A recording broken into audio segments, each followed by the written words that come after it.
ડભોઈ તાલુકામાં ખૂબ વેચાય છે પૌષ્ટિક ગુણો ધરાવતા સિંગોડા। અનેક બીમારીઓમાં અક્ષર ડભોઈ તાલુકાના વઢવાણા રોડ પર તળાવમાં થતી સિંગોડાની મોટા પાયે ખેતી વેપારીઓ બારેમાસ સૂકા સિંગોડા પણ બારેમાસ વેચે છે।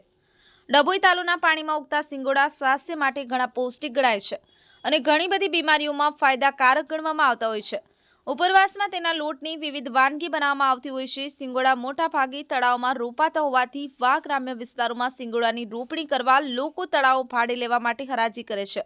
હરાજીમાં જે વધુ ભાવ બોલે તેને તળાવમાં સિંગોડા કરવા માટે પરમિશન આપે છે। મોટે ભાગ ઓગસ્ટ મહિનામાં સિંગોડાની તળાવમાં પાણીની નીચેની જમીનમાં રોપણી કરે તો સુધી પાકીને તૈયાર થવાની શરૂઆત થઈ જાય છે। તે બાદ તેને તળાવમાંથી વેલા ઉપરથી કાઢી તેને બજારોમાં લાવવામાં આવે છે। સિંગોડાની ખેતી અંગે ડભોઈ તાલુકાના વઢવાણા રોડ ઉપર વેપારીએ જણાવ્યું હતું કે સિંગોડાની ખેતી ખૂબ જ કઠિન છે। શિયાળાની ઠંડીમાં જઈ અને સિંગોડી ઉપરથી સિંગોડા તોડવામાં આવે છે। ડભોઈ શહેર અને તાલુકામાં સિંગોડાની ખેતી ગ્રામ્ય વિસ્તારોમાં થાય છે સહિત અનેક ગામોમાં સિંગોડાનું વાવેતર વધુ પ્રમાણમાં કરાય છે। ફઝલ રઝા ખત્રી, ગુજરાત અદ્ભુત ન્યૂઝ ગુજરાતી, ડભોઈ। આપણી આસપાસ બનતી ઘટનાના સમાચાર જોવા માટે ગુજરાત અદ્ભુત ન્યૂઝ ગુજરાતીને લાઇક કરો, શેર કરો, ચેનલને સબસ્ક્રાઇબ કરો।